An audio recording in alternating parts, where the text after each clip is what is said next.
শারদীয় দুর্গাপূজার শেষ মুহূর্তে প্রস্তুতি চলছে জোরে সোরে। খুলনার বিভিন্ন এলাকায় তৈরি করা হচ্ছে ছোট বড় দুর্গা প্রতিমা। দুর্গোৎসব ঘিরে নেওয়া হচ্ছে কঠোর নিরাপত্তা ব্যবস্থা।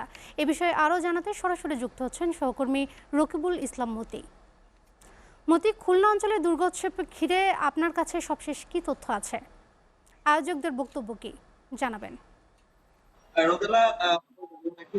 কিন্তু উৎসাহ উদ্দীপনার মধ্য দিয়ে কিন্তু শারদীয় যে দুর্গোৎসব সেটি কিন্তু সম্পন্ন চলছে। এবং আমি যদি বলি যে আসলে দেখা যাচ্ছে খুলনা যে দুর্গোৎসবের জায়গায় চলছে কাল কিন্তু পঞ্চমী এবং তারপর থেকে ষষ্ঠমী ষষ্ঠমী যে ষষ্ঠমী ভালো অনুষ্ঠিত হয় সেখানে কিন্তু যে কাজগুলো বাকি রয়েছে সেই কাজগুলো যারা এই পূজা কারিগর যারা রয়েছে তারা কিন্তু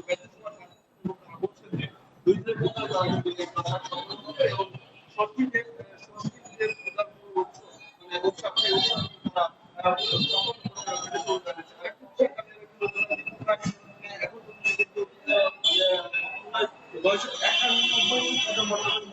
মহানগরে 101টি পূজা মণ্ডপ রয়েছে। ঘটিয়াকাটা জেলার উপজেলায় 113টি এবং ডুমুরিয়া উপজেলায় 200 উপজেলায় 115টি আয়োজন করা হয়েছে। এছাড়া হিন্দু অধ্যুষিত অঞ্চল সেই অঞ্চলে কিন্তু এবারও উৎসব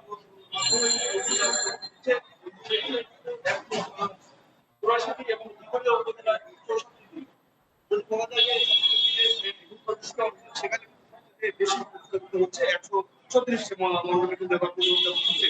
আর যদি আমি রাখি আইন শৃঙ্খলা যদি আমরা বলি যে এর মধ্যে কিন্তু বিভিন্ন মহল থেকে